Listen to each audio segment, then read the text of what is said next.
Bonjour à tous pour cette rentrée un peu particulière. Rentrée pour la cinquième et dernière partie de notre programme d'informatique pour tous.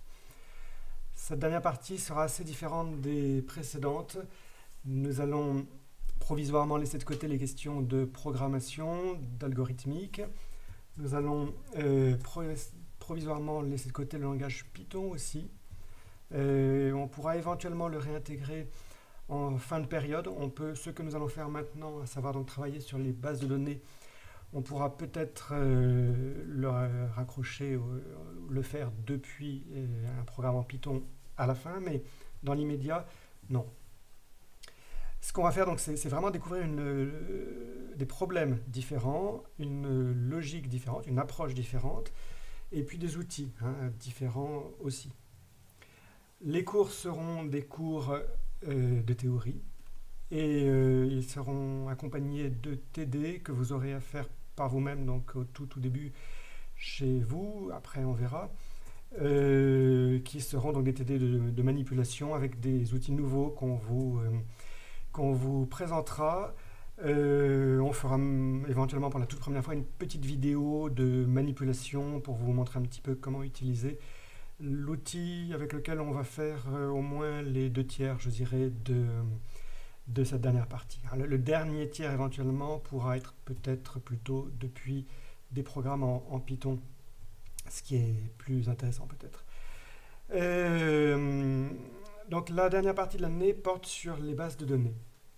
Donc c'est un enjeu évidemment majeur dans notre monde. Vous savez bien que nous brassons une quantité absolument incroyable de données aujourd'hui, de plus en plus, c'est quasi exponentiel, de manière automatique.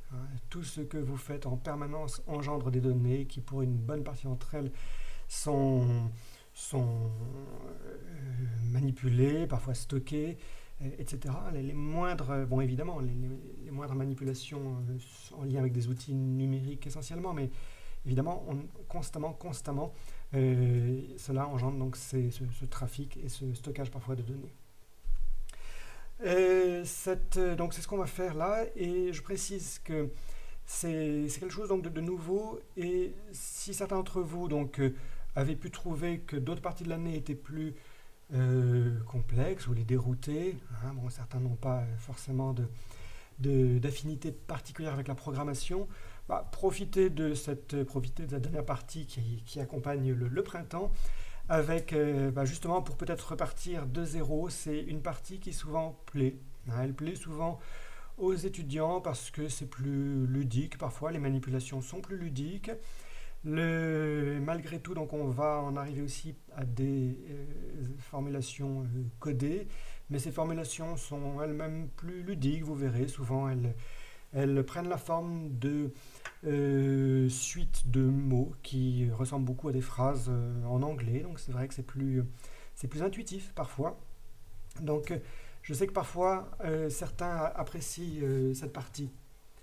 D'un autre côté, ceux qui au contraire aiment bien l'informatique dure, pure et dure, ne snobez pas cette partie qui parfois justement peut sembler un petit peu plus ludique et peut-être un peu plus facile pour certains. Parce que c'est vraiment bête. On peut perdre, pas beaucoup de points, mais on peut perdre 2 points bêtement le jour du concours si on a regardé d'un petit peu haut ces choses-là, alors que ça donnera lieu le jour du concours à des questions faciles qui peuvent assurer 2 petits points de manière quasi automatique, avec des questions dans lesquelles il n'y aura jamais de piège. Et si on sait, voilà, on a les 2 points facilement, quasiment, sans réfléchir. Donc c'est pas mal. Alors donc, puisque je parle des concours, je précise que donc on va parler de quelque chose qui sera plus ou moins intégré à chaque épreuve, plus ou moins artificiellement, soyons honnêtes, c'est-à-dire soit en tout début de sujet, soit en toute fin de sujet. Vous aurez brusquement, ce ne sera pas toujours relié de manière extrêmement habile, mais vous aurez 2-3 petites questions sur les bases de données en lien avec le problème principal, puisque bon, en général le sujet prendra la forme donc d'un gros problème avec une succession de questions, 20, parfois 30 questions pour des très très gros sujets.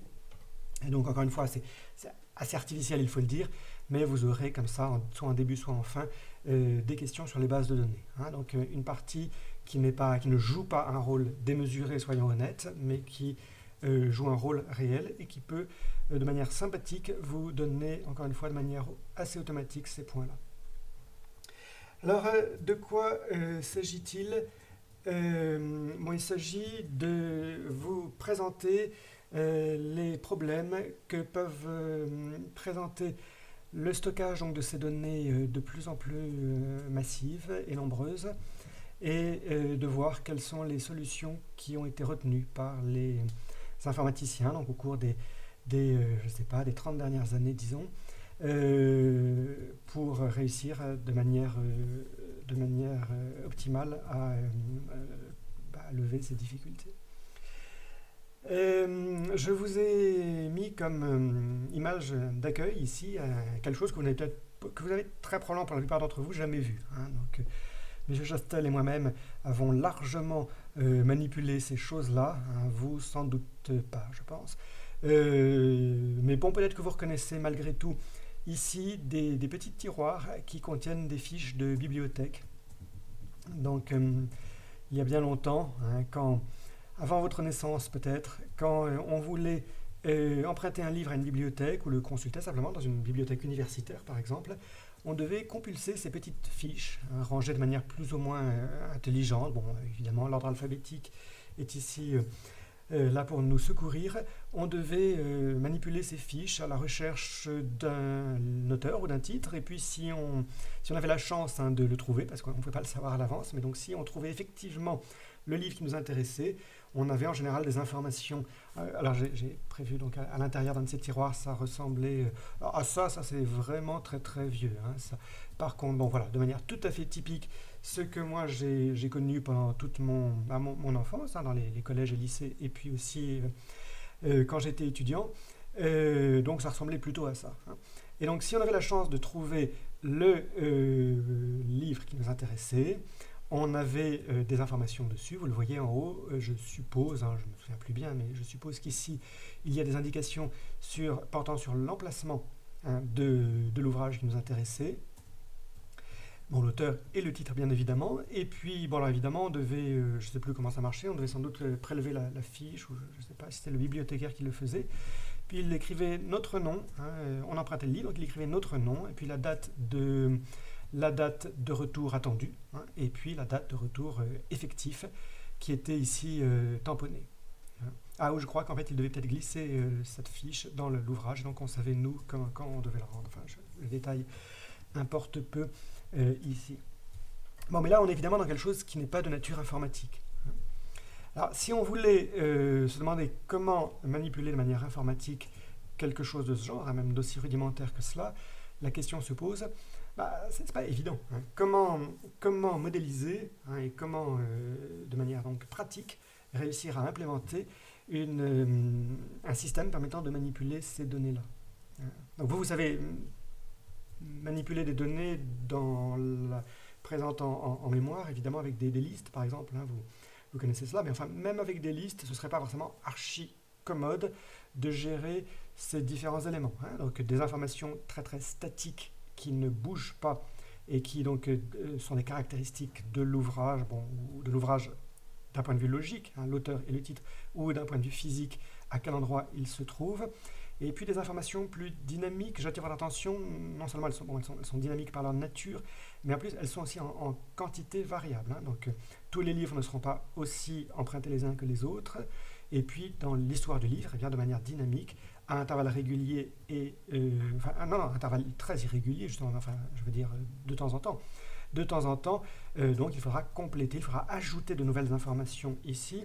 Vous pourriez probablement imaginer quelque chose à base de listes, hein, pour plus ou moins réussir à faire cela, peut-être. Mais enfin, toujours est-il que quand le programme s'arrête, tout ce qui est dans la mémoire, bien sûr, disparaît. Hein, donc ça n'est pas stable. Il faudrait greffer à votre système, il faudrait lui greffer un système d'écriture de fichiers, ce qui faisait l'objet, je rappelle, du dernier cours, hein, avant les vacances, donc manipulation de fichiers, mais enfin même en essayant de coupler les deux logiques, ce que vous savez déjà beaucoup faire par les listes, et puis l'écriture de fichiers, si certains ont essayé un petit peu de regarder, ce ne serait pas forcément extrêmement commode.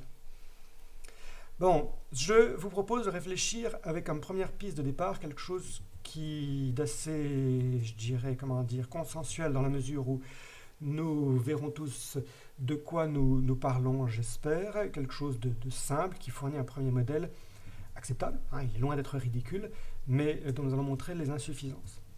Il s'agirait de prendre quelque chose de ce genre. Donc là, vous voyez que j'ai pris un tableur. Et puis, j'ai rapidement, à la va-vite, tapé 3 titres. Comme je n'ai pas beaucoup d'imagination, j'ai pris donc 3 titres du programme de l'année, avec quelque chose de très très rudimentaire. Auteur, titre, emplacement. Il y a des colonnes vides à droite, on pourra voir ensemble ce qu'on en fait. À gauche, évidemment, un réflexe quand même, j'ai mis quelque chose qu'on pourrait donc appeler un identifiant. Je ne l'avais pas mis, mais on peut ici mettre ça là. J'ai pris ce modèle pour 2 raisons. La première raison, c'est qu'on a ici un outil que vous connaissez bien, qui donnera lieu à l'écriture d'un fichier.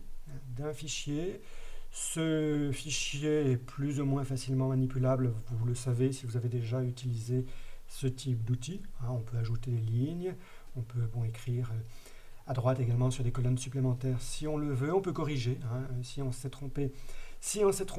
Donc je ne ferai pas exprès de faire des fautes d'orthographe à Aristophane en ajoutant un S ou en retirant le C de Tocqueville parce que je n'ai pas envie que vous le voyiez. Vous le savez suffisamment bien le faire sans moi. Mais si on s'est trompé, on peut évidemment le corriger. Donc l'outil est souple. La deuxième raison, en fait, plus importante à mes yeux, c'est que, derrière ces jolis boutons que vous avez de toutes les couleurs ici, vous savez qu'on a surtout un modèle qui peut assez facilement prendre une forme physique qui m'intéresse davantage, qui permettra de représenter des lignes successives. Donc par exemple, je prends Tocqueville et je surligne en bleu une ligne. Donc on peut ici considérer qu'on a un ouvrage qu'on représentera par une ligne.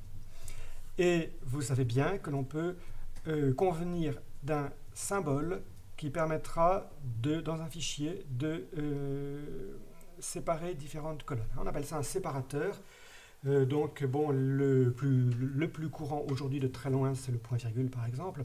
Donc on pourrait tout à fait imaginer, je ne l'ai pas fait, j'aurais pu, si je peux pendant que je vous parle d'ailleurs le faire, autant en profiter, on a un ordinateur sous la main. Je vais enregistrer ça dans un format qui est le format évidemment que je vais utiliser ici. Vous savez très très bien lequel normalement, il s'impose pour toutes les manipulations qu'on fait ensemble cette année, c'est le format CSV. Donc je ne vais évidemment pas en utiliser un autre avec vous d'un boileau de l'année, puisque pour nous en informatique, c'est le seul qui vaille du point de vue, je dirais, c'est un format standard qui peut être manipulé par des systèmes très très variés. Donc justement, on me demande quel séparateur je vais utiliser ici. Je précise bien donc que je prends le point-virgule. C'est le plus courant, mais il y en a d'autres. Donc le point-virgule. Et j'enregistre. Donc ce qui est intéressant ici surtout, c'est que je peux vous montrer, évidemment, je l'ai peut-être déjà fait cette année, mais je le refais ici. Je peux vous montrer quelle forme, alors c'est pas vraiment physique ici, mais quelle forme cela va prendre du point de vue vraiment dans l'écriture même du fichier. Donc on a ici, vous le savez, un fichier au format texte, j'en avais parlé lors du dernier cours, qui représente exactement ce que je viens d'enregistrer. Ce n'est pas du tout un fichier séparé, ce n'est pas un fichier que j'avais préparé à l'avance, je viens de l'enregistrer devant vous, vous l'avez vu. Et vous voyez, donc je parlais de la ligne 3 ici, en fait la deuxième ligne qui m'intéresse, c'est Tocqueville. Et donc vous voyez ici que j'ai bien donc cette ligne-là avec les colonnes qui sont séparées par des points-virgules. Donc c'était la deuxième raison qui m'avait amené à choisir un format de type tableur. Je vais garder ça, c'est pas mal d'avoir les deux finalement l'un côté de l'autre. J'avais choisi ce modèle-là parce qu'il permet directement de donner lieu à l'écriture d'un fichier qui pourrait être manipulé. Alors, le système n'est pas mauvais, hein, il n'est pas mauvais, il a très certainement servi dans ce qu'on pourrait appeler, je dirais, la préhistoire des bases de données. Hein. C'est loin d'être ridicule. Par contre, c'est quelque chose qui est problématique. Si on était en cours, là je vous poserai bien sûr la question, et je vous invite à réfléchir pendant que je parle, quels sont les problèmes que peut poser un système de ce genre. Hein. Mettons que nous ayons à gérer une bibliothèque municipale, donc c'est l'idée ici. On gère une petite bibliothèque municipale, on a un système de ce type, c'est pas mal jusqu'à un certain point. Maintenant, quelles sont les difficultés auxquelles ça va donner lieu? Donc je ne sais pas si certains ont des idées, mais bon, je ne peux pas le savoir, hein, le cours est préenregistré. Je parle donc à votre place. Alors, bon, qu'est-ce qu'on peut regretter? On peut d'abord se dire que on a quelque chose, bon, évidemment, d'assez monolithique. Par exemple, si je prends la colonne auteur, ça va bien tant que ça va bien. Par contre, qu'est-ce que je fais le jour où je dois enregistrer dans ma bibliothèque un livre qui a plusieurs auteurs? Hein, donc là, ce ne sera pas évident. Et j'arriverai forcément à quelque chose d'insatisfaisant. Je pourrais éventuellement séparer les auteurs par un séparateur interne. Hein. Je pourrais mettre des virgules, par exemple. Pourquoi pas? Bon, oui, ce sera acceptable. Mais évidemment, s'il est clair que le même auteur, hein, mettons, je ne sais pas, je dis n'importe quoi, parce qu'aucun de ces trois auteurs n'a, à ma connaissance, participé à l'écriture d'un ouvrage avec quelqu'un d'autre. Mais si on imagine que Philippe Roth ait écrit un livre avec quelqu'un d'autre, bon, ça veut dire qu'il y aura dans cette colonne-là, il y aura quand même des cellules différentes pour un même auteur. Hein. Il y aura tantôt Roth tout seul, tantôt Roth, virgule, je ne sais pas qui. Bon, donc ce n'est pas forcément totalement satisfaisant. Deuxièmement, regardons un petit peu plus à droite, je n'ai pas ici repris la totalité de ce modèle que vous aviez auparavant, c'est-à-dire le modèle qui permet aux bibliothécaires de manière dynamique cette fois. Alors là, on a quelque chose de très statique pour le moment, mais de manière dynamique, comment est-ce que je fais si je veux m'intéresser à une partie quand même fondamentale du métier du bibliothécaire? Il ne s'agit pas juste de stocker des livres, il s'agit aussi de gérer des flux. Donc là, évidemment, si je reprends ça sous les yeux, vraiment l'idée qui me semble la plus immédiate, c'est de profiter des colonnes de droite. Hein, elles sont vides et on a le droit de supposer qu'elles sont plus ou moins en nombre indéterminé, c'est-à-dire suffisant. Donc je peux me dire que Monsieur Chastel a emprunté ce livre, par exemple. Hein, donc je peux écrire Chastel ici, et donc là je mets emprunteur. Bon, pourquoi pas, hein, pourquoi pas. Par contre, il faut que je mette la date. Bon, on pourrait ajouter, par rapport à notre petite fiche rose de tout à l'heure, on pourrait ajouter la date d'emprunt. Après tout, c'est une donnée intéressante. Nous sommes aujourd'hui le 23/04/2020, date d'emprunt. Bon, et puis il a un mois pour le rendre, donc ce serait 23/05/2020. Donc je ne l'écris pas, enfin si je l'écris, date d'emprunt, date retour souhaité. Date retour souhaité. Après, il y a la date de retour effectif. Hein. Si M. Chastel a un jour de retard, il le rend en fait le... Voilà. Bon, retour effectif. Bon, ça veut dire que tant qu'il l'a emprunté mais qu'il ne l'a pas retourné, je peux compléter ces deux premières cases et puis je laisse ça en blanc, pourquoi pas. Et puis le jour où il le rend, je remets la date. Bon, c'est... D'accord. Hein. Après, problème... ce livre sera peut-être emprunté plusieurs fois. Hein. Donc vous voyez, c'était l'objet de cette fiche. Il y a plusieurs emprunteurs. Donc dans le modèle que j'ai ici, ça voudrait dire qu'il faudrait que je fasse quoi? Alors, ou bien j'efface ça, hein, c'est-à-dire qu'en fait, dans toute l'histoire de ce fichier, je ne garderai pas trace des différents emprunteurs successifs, mais je remplacerai toujours l'emprunteur, etc. Bon, pourquoi pas, mais ça, c'est plutôt moins bien que la fiche papier. Ou bien je passe à droite. Mais là, on arrive à quelque chose qui n'est pas acceptable, c'est que je vais avoir je vais avoir un nombre indéterminé de colonnes que je ne peux pas vraiment prévoir. Hein. Je ne peux pas savoir uniquement en décrivant à quelqu'un la nature de mon fichier, je ne pourrai pas lui dire combien il y aura de colonnes. Deuxièmement, des données homogènes, comme le nom d'un emprunteur, seront réparties calculées toutes les 4 colonnes. Hein. Monsieur Chastel, monsieur je ne sais pas qui, etc. Bon, c'est bizarre. C'est bizarre parce qu'on a des données homogènes. Pourquoi sont-elles répétées comme cela ici donc il y a ici quelque chose de bizarre, bon, et dans le fond, finalement, d'assez lourd. Hein, d'assez lourd.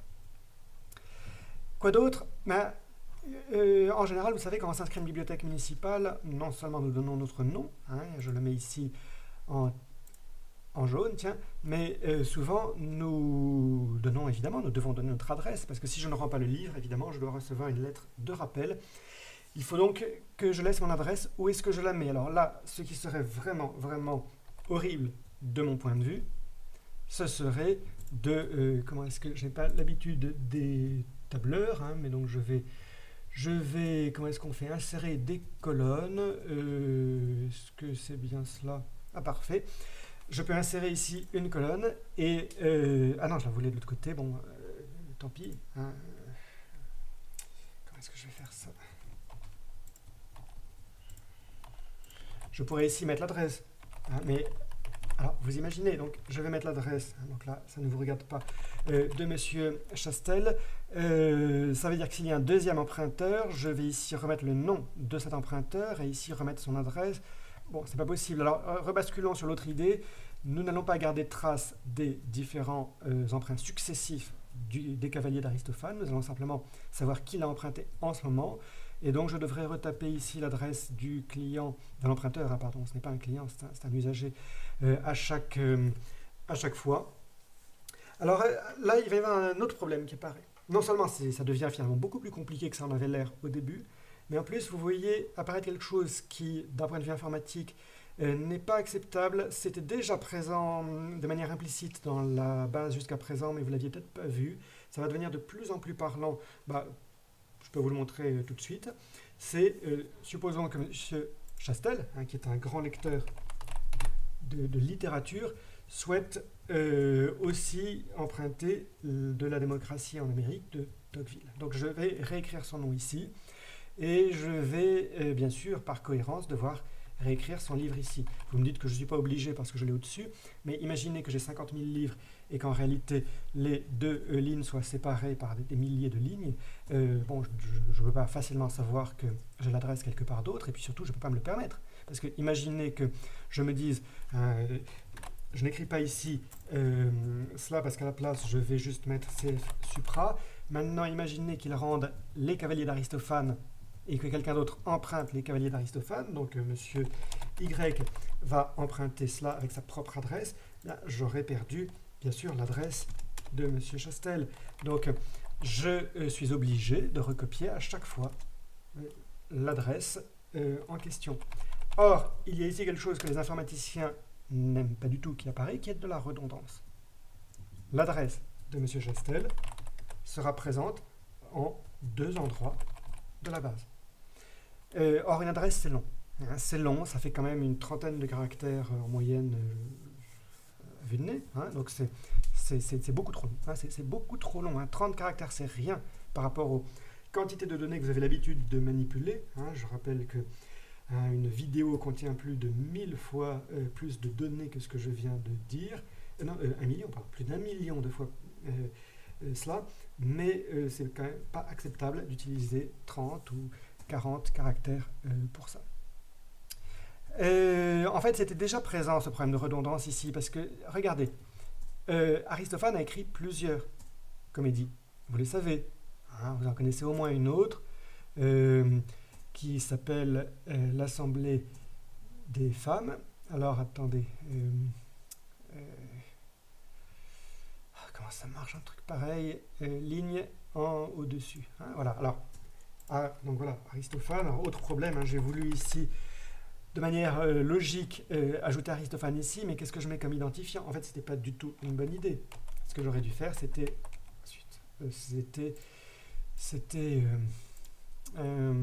C'est- rien n'est plus insupportable qu'un logiciel de ce genre.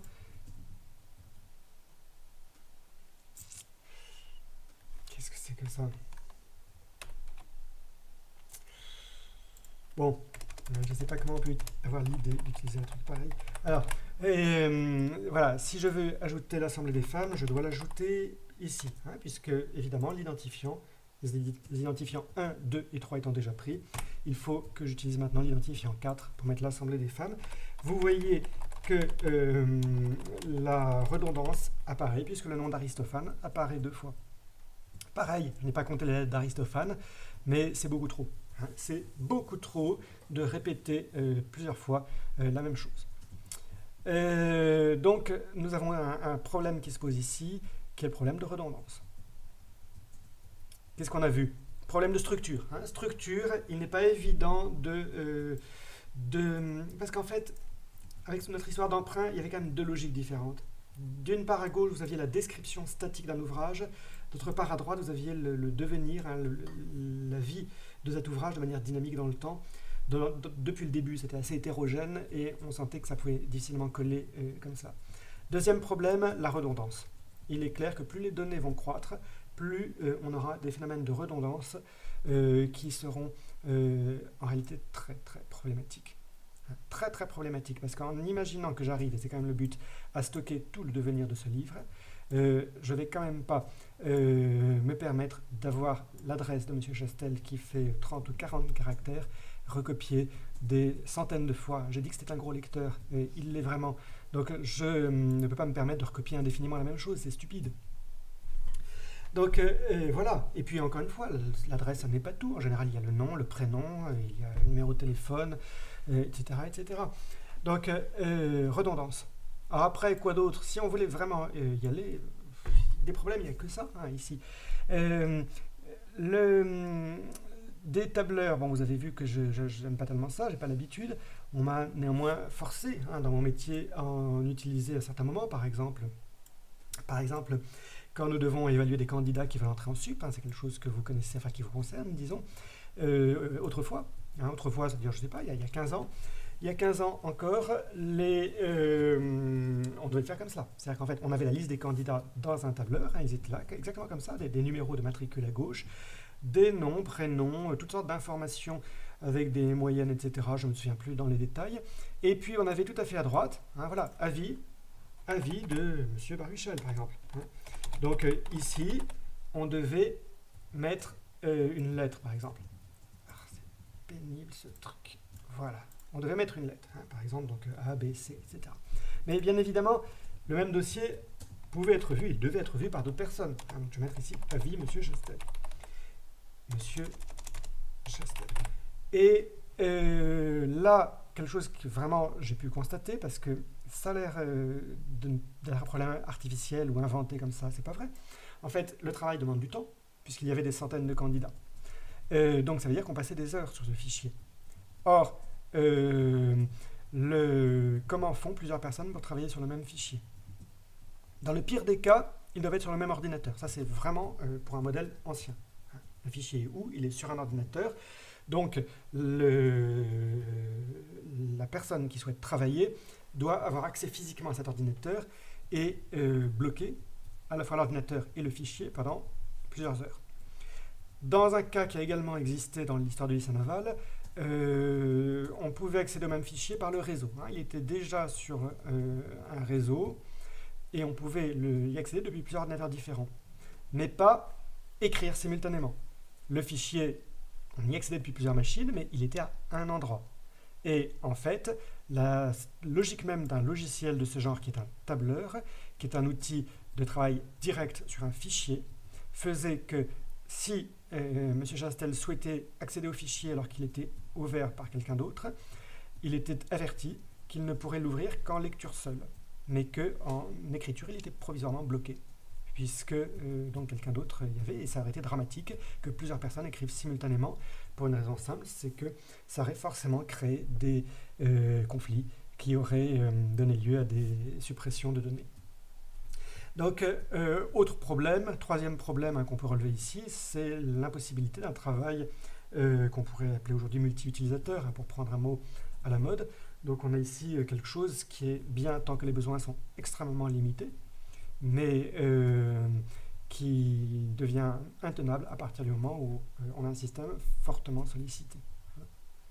Donc voilà, vous voyez un certain nombre de problèmes, et j'en oublie forcément, posés par un modèle qui n'est pas du tout idiot, mais qui va vite trouver ses limites. Alors, les systèmes de base de données sont là pour répondre à ces questions. Donc, j'ai pris un modèle de bibliothèque pour démarrer. On va rester sur un modèle de ce type, et qui est un très bon exemple de travail.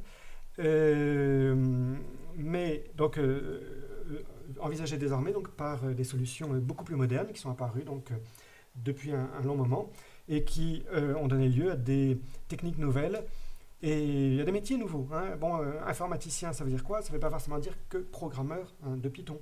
Il y a des gens qui sont spécialistes de bases de données, qui parfois ne sont pas forcément des spécialistes de programmation, je dirais, classique, mais qui manipulent et savent résoudre ce genre de problème. Alors, je vous montre ici un schéma, qui est un schéma beaucoup plus moderne. On va essayer de regarder de quoi il s'agit. Vous avez ici dans quelque chose qui est organisé de manière verticale, avec, vous le voyez, une séparation très très franche entre les utilisateurs qui sont mentionnés ici. Donc, alors, les utilisateurs, attention, ce n'est pas que je dirais que de manière passive, les clients d'une bibliothèque, c'est aussi déjà les bibliothécaires. Les bibliothécaires seront utilisateurs à partir du moment où ils vont manipuler le livre, enregistrer son départ, etc. Ils vont utiliser les données. Séparation très nette entre d'un côté les utilisateurs et d'autre part des données comprises sur un plan physique. C'est-à-dire en fait où seront les données, où sont-elles, comment sont-elles manipulées physiquement. Vous voyez que le schéma sépare de manière radicale ces deux logiques. Et dans le fond, le problème fondamental du schéma précédent, c'était que justement, il n'y avait pas de séparation extrêmement franche entre les deux.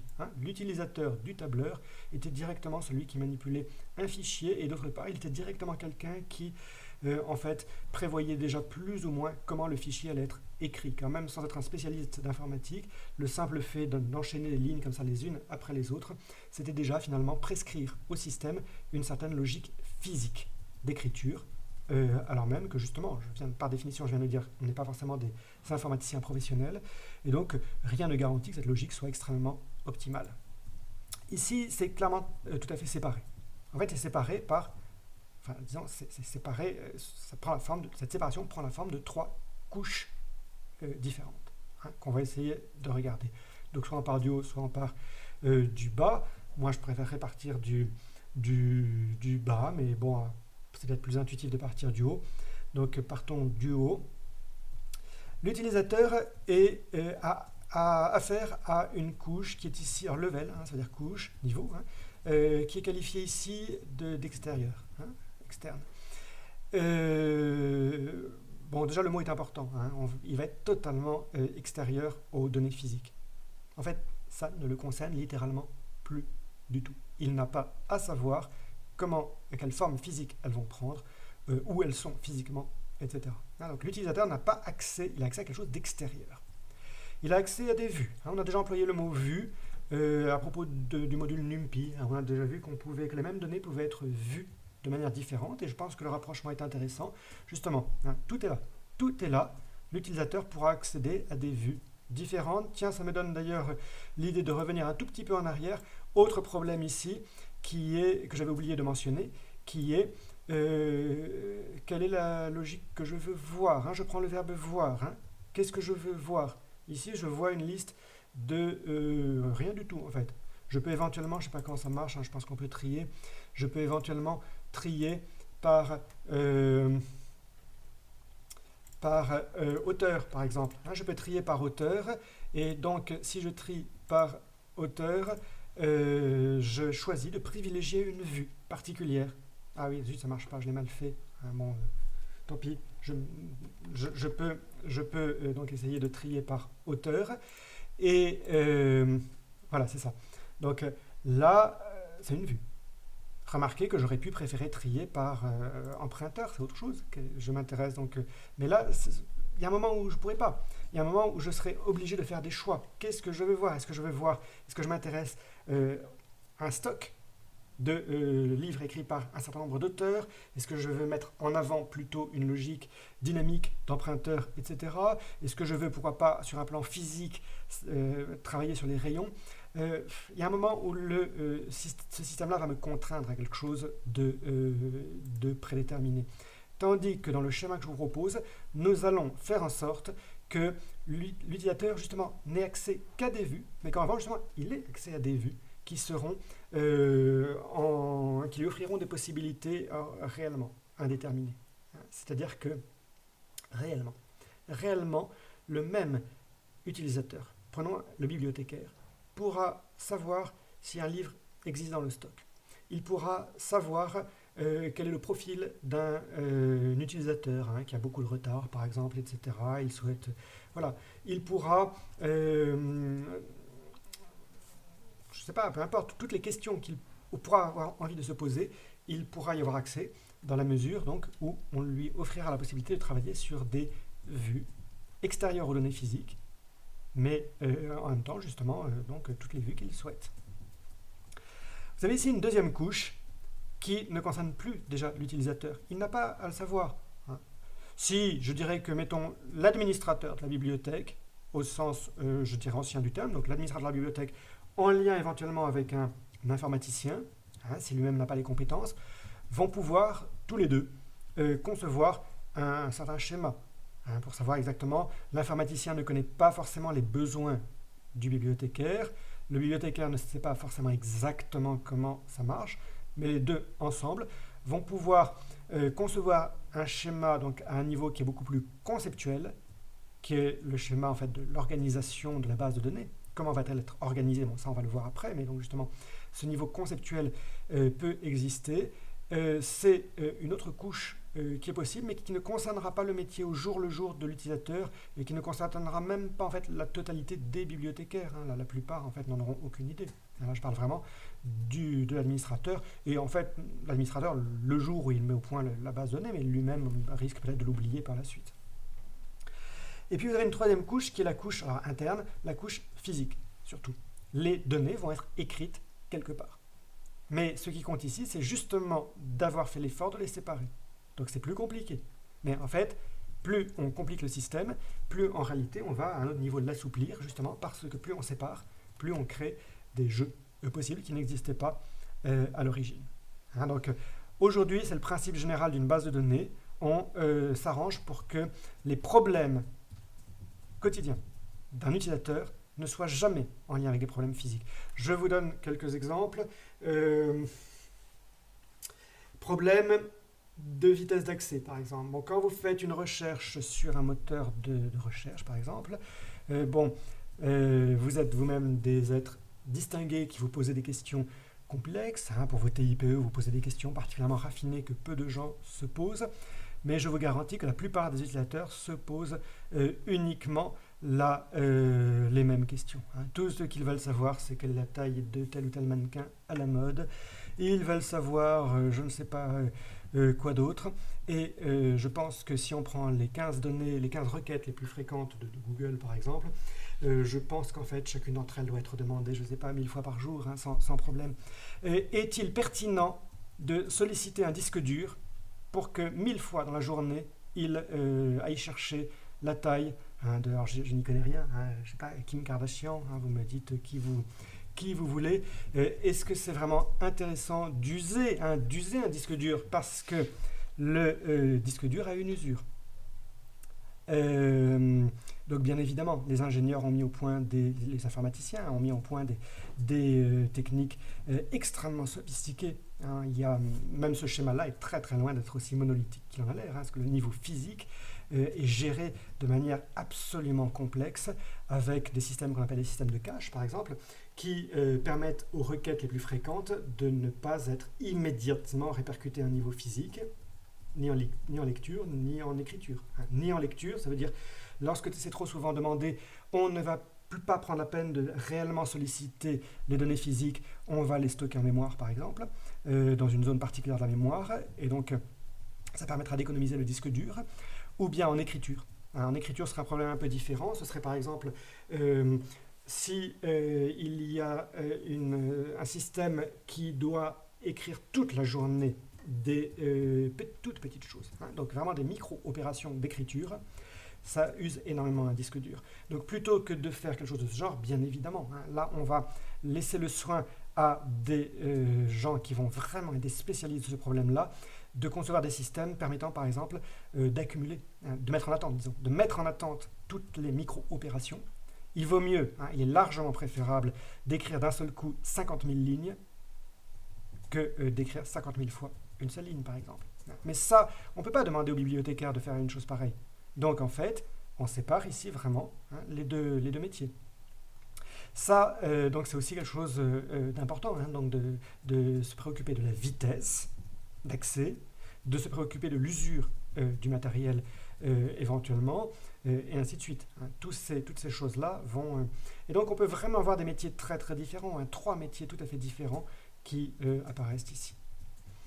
Je vous propose un schéma qui est également important à connaître, il fait partie du programme pour vous. C'est un schéma qui décrit ce qu'on appelle l'architecture 3 tiers d'un système de gestion de base de données. SGBDD, je crois que c'est la notion au programme, un système de gestion de base de données. Sous leur forme complète, vous avez un système de ce type. Nous, on n'aura pas forcément... toujours, encore que si, même, ouais. Pour nous, peut-être que dans les manipulations qu'on fera, les 2 couches du bas seront parfois fondues, mais disons que sous la forme la plus complète, on a ici un schéma sur lequel je passe quelques instants devant vous. L'architecture 3 tiers d'une base de données. De quoi s'agit-il ?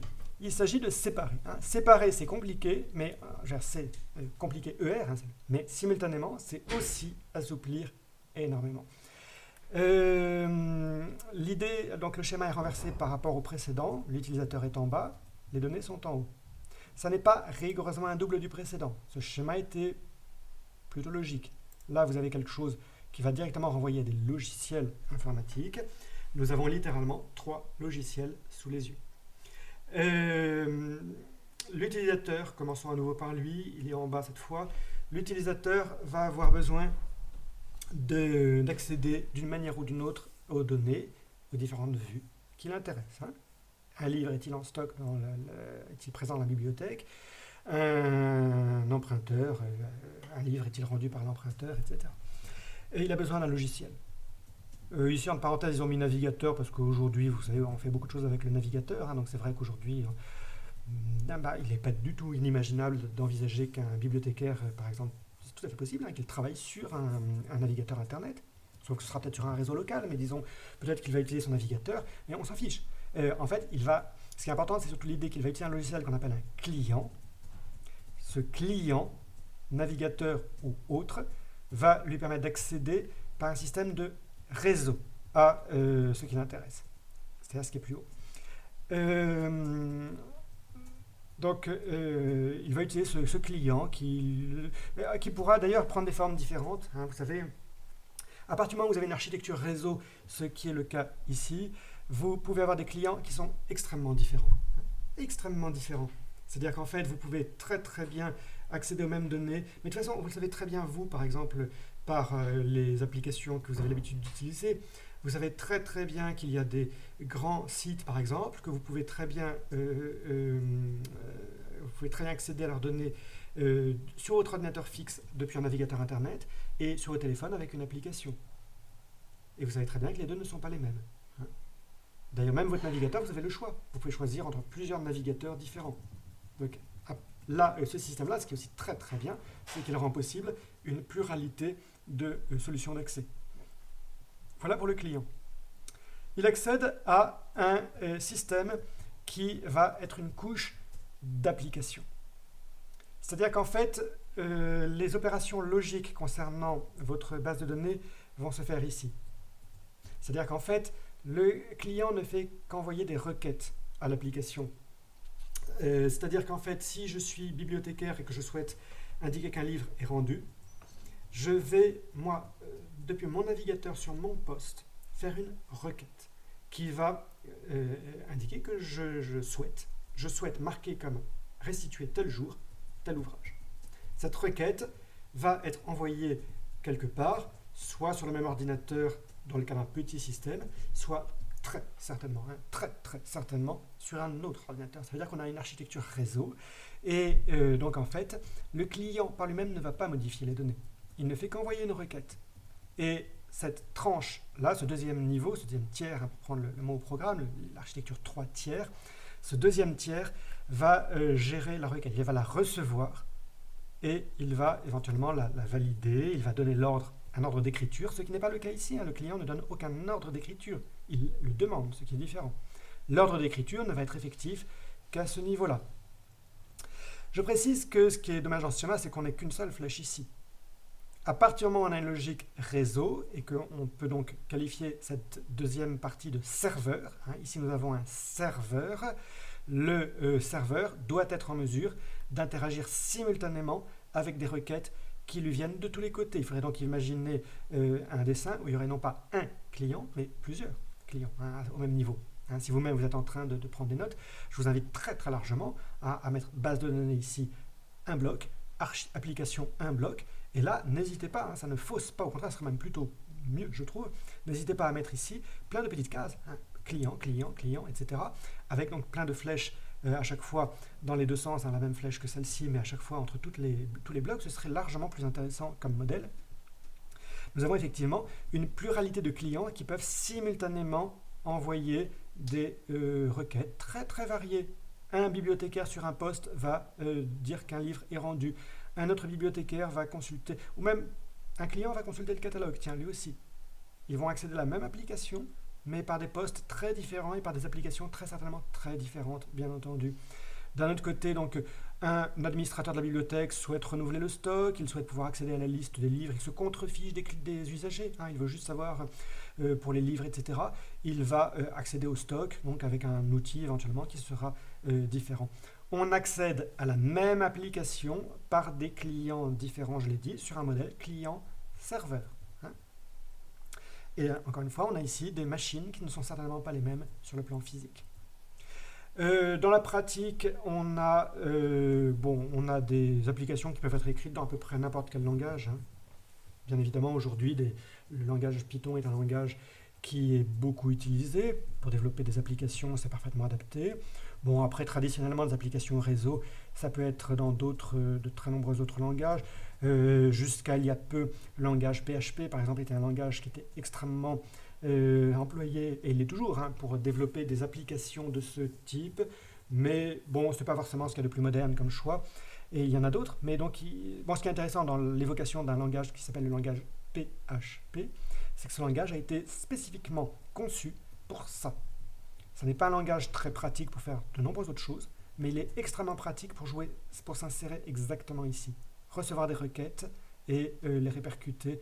On va voir, d'ailleurs, c'est la suite, donc au niveau de la base de données. Donc bon, voilà, on a ici très souvent ce qu'on va appeler un serveur Internet. Donc voilà. Alors votre navigateur, si on prend un navigateur, il va se connecter à ce serveur-là, bien sûr. Alors après, ça peut être sur la même machine. Là, c'est vrai, sur un petit système, ce sera sur la même machine. Sur un gros système, non. Ce sera sur deux machines différentes. Vous aurez le système de gestion de base de données, après en parler, qui apparaîtra ici.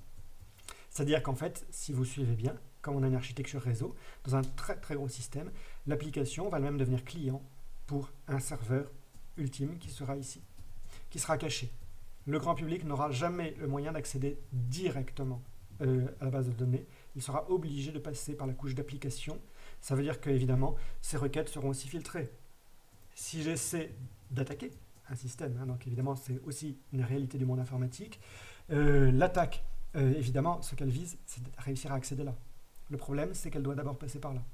Donc bon, il y a évidemment des différentes techniques d'attaque, mais le principe, c'est que normalement, le client extérieur ne doit jamais pouvoir accéder directement à la base de données. il y a toujours ça qui filtre. Donc évidemment, un attaqueur, en fait, cherche les défauts. Il cherche les défauts de l'application, il essaie de trouver le bug qui fait que la requête va être mal filtrée. Alors, l'application devient elle-même cliente pour un serveur de base de données qui, lui, va relever des défis qui n'intéressent absolument pas les autres. Donc, on l'a dit, savoir à quel endroit on stocke telle donnée, savoir à quel moment, à quel moment on la stocke. Et sachez que pour un système complexe, ça n'est jamais immédiat. Ça n'est jamais immédiat. C'est toujours délayé. On attend toujours le tout dernier moment. En effet, d'un point de vue strictement logique, vous comprenez que si on envoie un très grand nombre de requêtes qui sont indépendantes les unes des autres, elles peuvent être groupées pour être enregistrées en une seule fois. C'est plus problématique quand elles sont dépendantes les unes des autres. Bien évidemment, là, il y a un moment où quand même, il faut donner là un ordre effectif. Il faut déclencher l'écriture des données parce que les requêtes suivantes dépendront beaucoup trop de manipulations précédentes. Mais ça, justement, les informaticiens qui sont spécialisés dans ce type de problème ont justement développé des solutions extrêmement sophistiquées qui permettent d'optimiser. Là, on est dans un problème d'optimisation de l'écriture et de la lecture des données avec des problèmes qui réellement ne peuvent pas du tout intéresser les deux autres tiers. Donc voilà pour l'architecture 2 tiers, qui est vraiment importante. Donc un client et puis 2 serveurs, 2 serveurs et 2 clients finalement. Mais bon, c'est vrai qu'il est préférable de dire que nous avons ici 2 couches serveurs et une couche client tout en bas. Alors, du même coup, ça va donner lieu à quelque chose, j'anticipe peut-être un tout petit peu sur la suite du cours, sur les cours suivants, mais à partir du moment où on bascule sur un nouveau modèle qui est un modèle donc, qui cherche à optimiser les choses sur un plan conceptuel, plutôt que de rester prisonnier de préoccupations physiques, on va arriver à quelque chose de beaucoup plus souple que précédemment. Donc déjà, il faut anticiper. Mais, pour anticiper, non, parce que dès le premier TD, vous allez avoir affaire à ça. Donc, c'est important que j'en parle tout de suite. Et puis, ce sera l'objet donc, de ce que nous allons faire désormais. Voilà un petit schéma rapide sur lequel je ne vais pas m'étendre forcément en détail, mais qui va vous donner les grandes lignes des choix qui ont été retenus dans les problèmes de manipulation des données. Alors, disons que nous, ce qui va nous intéresser, c'est de travailler à ce niveau-là, niveau central. Et également, donc là, dans ce schéma-là, nous, on va travailler avec des clients, certes, mais en lien étroit avec le niveau applicatif, finalement. Donc, on va tourner, disons, autour de cette deuxième couche.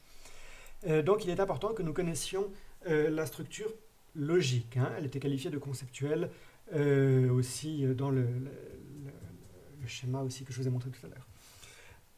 Ce que vous voyez, c'est qu'on a séparé. Je l'ai dit, on complique, mais on complique pour y gagner à la fin. Vous avez... donc on sépare. On sépare quoi? On sépare des comment le dire, des questions différentes et hétérogènes. On va stocker des données différentes lorsqu'elles portent sur des entités. C'est le mot à connaître. Lorsqu'elles portent sur des entités hétérogènes, on va les stocker différemment. On va les séparer. Est-ce qu'on va les mettre dans des fichiers différents? Je vais dire, peu importe. Ça ne nous concerne plus. Ça ne nous concerne plus du tout. C'est le problème des informaticiens qui vont concevoir les systèmes de base de données. Ils feront des choix. Nous, dans le système qu'on va utiliser, qui est un système extrêmement simple, la réponse est oui. Ce sera dans le même fichier, mais ce fichier ne sera pas fait du tout pour être manipulé, comme je l'ai fait tout à l'heure, directement en l'ouvrant avec un éditeur de texte pour le regarder. Les concepteurs du logiciel se sont arrangés pour que le même fichier contienne des zones, si vous voulez, des zones différentes qui contiendront des informations hétérogènes. L'auteur, tout d'abord. Regardons ici l'auteur d'un livre. J'ai parlé de redondance tout à l'heure. il est absurde de recopier plusieurs fois le nom d'Aristophane dans la même base de données. Donc, vous le savez, les informaticiens préfèrent manipuler des nombres. Vous voyez ici en gras ID. ID, ça veut dire bien sûr ID. ID, ça veut dire identifiant.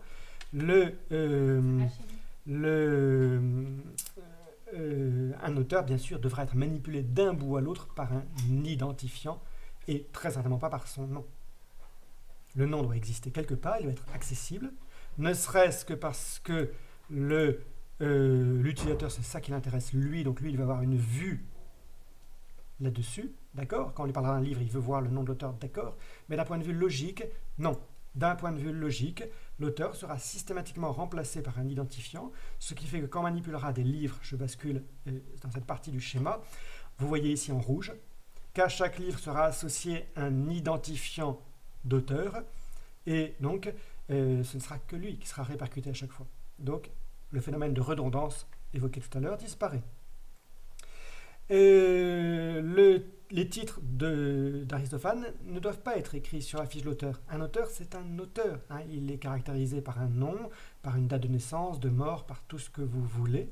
Mais les titres des différents livres, en nombre indéterminé, un auteur peut écrire un livre, il peut en écrire 1000, enfin 1000 non peut-être pas, mais un, enfin encore que, certains sont prolifiques, mais enfin 1000 ça fait beaucoup.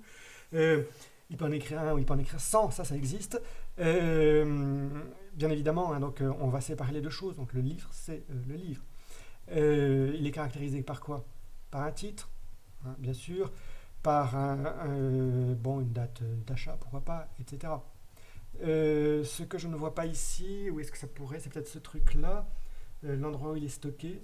Je ne sais pas du tout où ils l'ont mis. Bon, après, le schéma n'est pas forcément un schéma extrêmement sophistiqué. Il a de nombreux défauts, mais ça n'a pas beaucoup d'importance.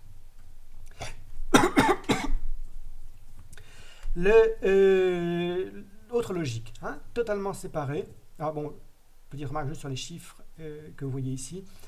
Un auteur peut écrire plusieurs livres. Donc en général, les gens qui manipulent des bases de données vont écrire ceci 0,n. Ça veut dire un auteur peut être associé à entre 0 et n livres.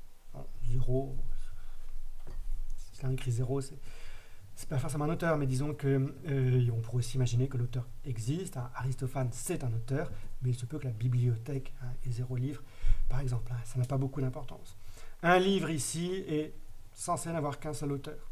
C'est tout à fait problématique pour une bibliothèque qui serait beaucoup plus complexe et ambitieuse, parce que ce n'est pas vrai, vous le savez bien, mais pour une petite bibliothèque, c'est convenable. Passons à une autre logique. Vraiment là, il y a une séparation gauche-droite ici. À gauche, les ouvrages, à droite, les emprunteurs. Regardons l'emprunt. Un livre... Alors, est-ce que je vais accumuler ces différents emprunts? Vous voyez que non. Non. Dans ce qui m'intéresse du point de vue du livre, les emprunts n'apparaissent pas du tout ici. Pourquoi? Pour une raison simple, c'est qu'il faudrait que je prévoie un nombre indéterminé de lignes supplémentaires pour pouvoir stocker tous les emprunts possibles de ce livre. Ça n'est pas possible. Il faut que j'ai une structure qui soit une structure fixe et claire. Donc en fait, qu'est-ce qu'on va faire? On va plutôt considérer qu'un livre peut être emprunté un nombre indéterminé de fois. Là, il peut évidemment 0 fois. Certains livres ne sont pas empruntés, que voulez-vous? D'autres sont empruntés très souvent. Ici, ça ne va poser aucun problème. Pourquoi? Parce que vous voyez qu'une nouvelle entité apparaît. Un emprunt. Ça, c'est ce qui manquait le plus. Entre le livre et l'emprunteur, il y a l'emprunt. L'emprunt est une réalité. C'est un événement, si vous voulez. C'est un événement, c'est un fait. Dans l'histoire de la bibliothèque, c'est un fait. Le livre est emprunté. Donc, il y a là une donnée qui va prendre la forme justement d'une donnée spécifique, d'une entité, d'une entité spécifique. Alors, vous verrez que dans le schéma dans le système que nous allons utiliser, donc on parlera de table. Donc, il y aura une table spécifique permettant de s'intéresser aux emprunts. Et le très grand intérêt, c'est que cette table, il n'est pas du tout idiot de la représenter avec un tableur, finalement, parce qu'une table, pourquoi pas? Vous voyez que ma table, non zut, je me suis trompé, je reprends ici ma table,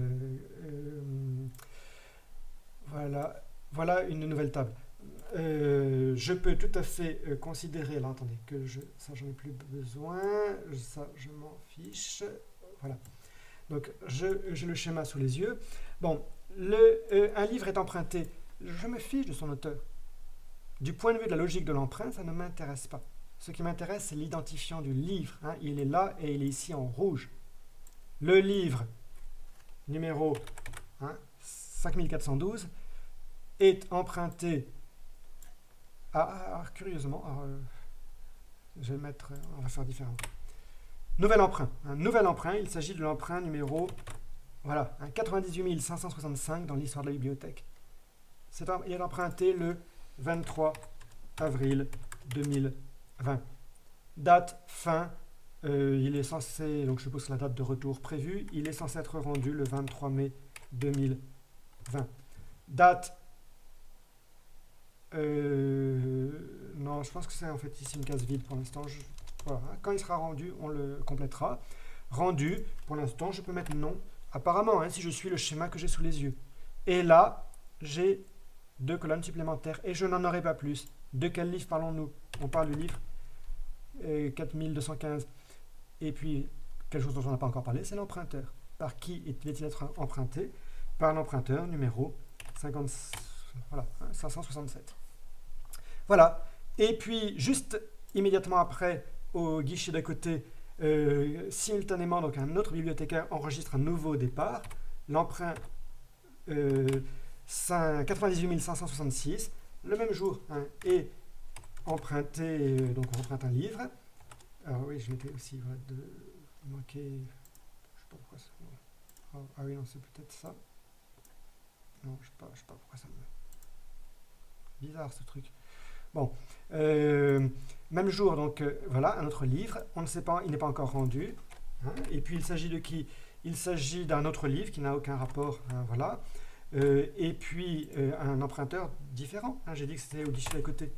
Remarquez qu'entre-temps, le premier bibliothécaire lui, est passé... Il gère toujours le même client. Il gère toujours le client 567 qui est ici. Il donne lieu à une nouvelle requête. Je ne sais pas pourquoi ma date n'apparaît pas complète, mais ça, bon... Voilà. Et donc, c'est un autre livre.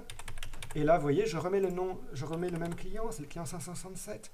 Il y a juste quelques secondes qui se sont écoulées ici entre les 3 requêtes.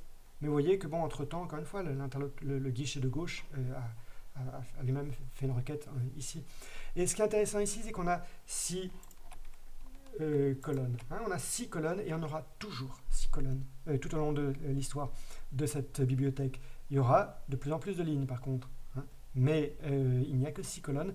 Ce qui compte, c'est que la structure ne va jamais changer. Donc ça, c'était un problème que j'avais qualifié déjà de rédhibitoire tout à fait au début quand on avait parlé du premier modèle. Bien, je termine. 5 tables ici. J'ai mis l'accent sur cette 4e table. 5e table. Ben voilà, notre nom de notre emprunteur, et il n'y a pas l'adresse, mais on s'en fiche, on peut ajouter autant de champs qu'on veut ici. Ce qui compte, c'est qu'il y en a un nombre fini. Je peux mettre toutes les données que je veux sur l'emprunteur, et bon, encore une fois, je fais exprès de me référer à l'adresse, parce que l'adresse, je l'avais dit, c'est long. L'adresse ne sera jamais répétée nulle part. Elle n'existera qu'en un seul endroit. Simplement, ce qui existe, c'est que l'emprunteur, je peux le retrouver dans cette table-là et uniquement cette table-là. Et si un jour, je vois que ce livre-là n'est toujours pas rendu et que je me demande qui est l'usager 567, je peux y accéder. Et ça me donnera lieu en tant que bibliothécaire à une nouvelle vue. C'est-à-dire que mon logiciel sera prévu pour m'afficher les renseignements que je veux sur cet utilisateur. Je pourrais savoir où il habite si je souhaite lui envoyer une lettre de rappel. Je pourrais également savoir combien de livres il a en ce moment, puisque c'est évidemment en général quelque chose qui est pris en compte pour limiter le nombre d'emprunts auxquels il a droit. Je pourrais éventuellement, ça d'ailleurs je ne suis pas sûr que ce soit légal, mais je peux éventuellement savoir tout ce qu'il a emprunté depuis qu'il est inscrit, etc. Alors, donc voilà pour terminer sur cette première séance avec donc une initiation en base de données. Alors, ce que je peux simplement vous dire pour conclure et donc vous souhaiter une bonne semaine, c'est qu'il existe de très nombreux systèmes donc, qui prennent en charge le schéma, un schéma de ce type. Donc, ça donne lieu à des logiciels qu'on ne réécrit pas à chaque fois. Ce n'est pas le but. Ce qu'on réécrit à chaque fois, c'est ça, c'est le deuxième niveau. Ce qu'on réécrit à chaque fois, c'est le deuxième niveau. Par contre, ce système-là, on choisit quelque chose qui existe déjà. Alors, rien ne nous interdit, si on est très ambitieux, d'en écrire un nouveau. Mais ça, c'est quelque chose de tout à fait marginal. Quand on manipule les données, on choisit un système qui existe déjà. Il existe, il en existe beaucoup, remarquez, il en existe, si on veut les compter, c'était quand même de l'ordre de 30, 50 systèmes différents, très certainement.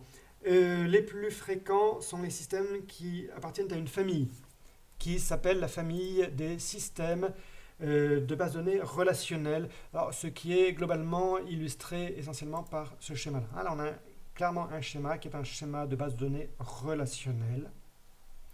Et les schémas, les systèmes de gestion de base de données de type relationnel, parce qu'on on crée des entités entre lesquelles, et on s'intéresse aux relations entre ces entités, ça va être le plus intéressant. Concrètement, pour vous, l'objectif, ce sera d'être capable de maîtriser un langage d'accès à de bases de données qui vous permettent justement de mettre en relation ça. On ne vous demandera jamais combien de, enfin aussi pour les toutes premières questions, combien de pages contient un livre qui s'appelle L'année de la moule de Frédéric Dard. C'est vraiment une question de tout début.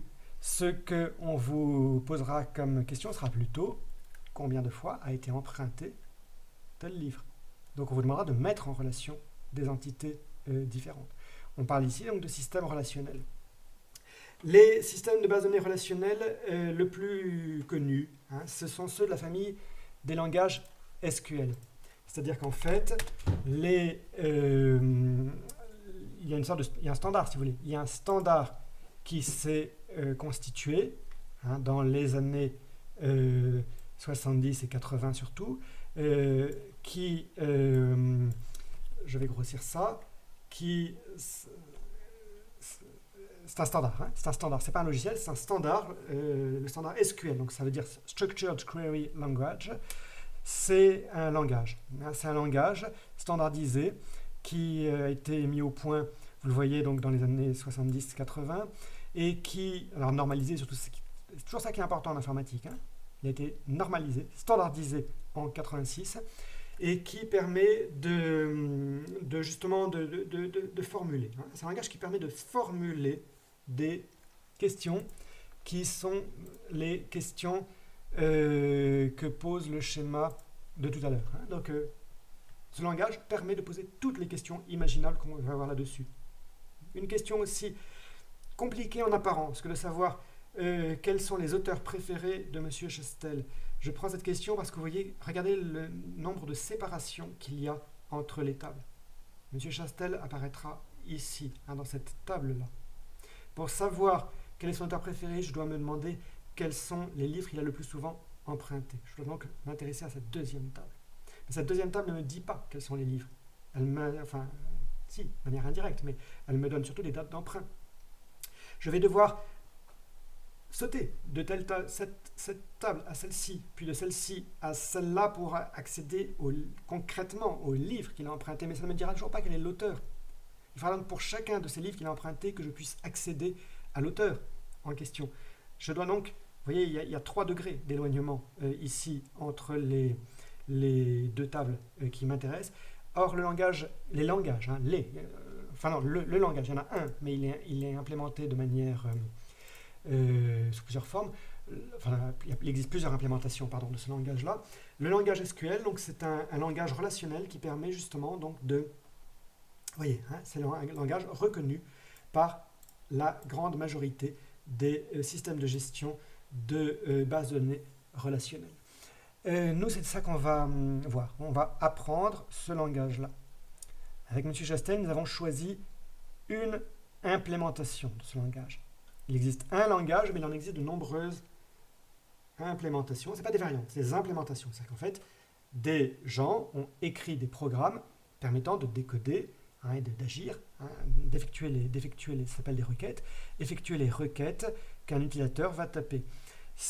Avec M. Chastel, nous avons choisi une implémentation qui sera celle que vous allez manipuler probablement dès cet après-midi pour conserver la référence à l'emploi du temps officiel, mais bon, après, bon, bien sûr, ne le faites pas forcément exactement le même jour.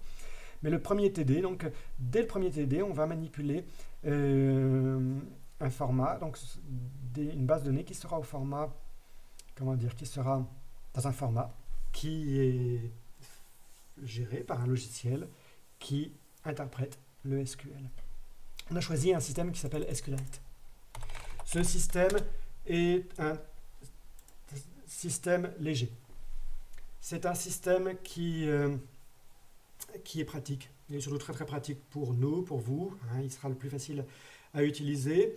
Il est très très performant à une chose près, c'est qu'il n'est pas du tout prévu pour être utilisé de manière dans un système réseau. Tout à l'heure, j'ai beaucoup mis l'accent là-dessus. C'est évidemment la très grande puissance des bases de données modernes, c'est de donner lieu à des architectures réseau.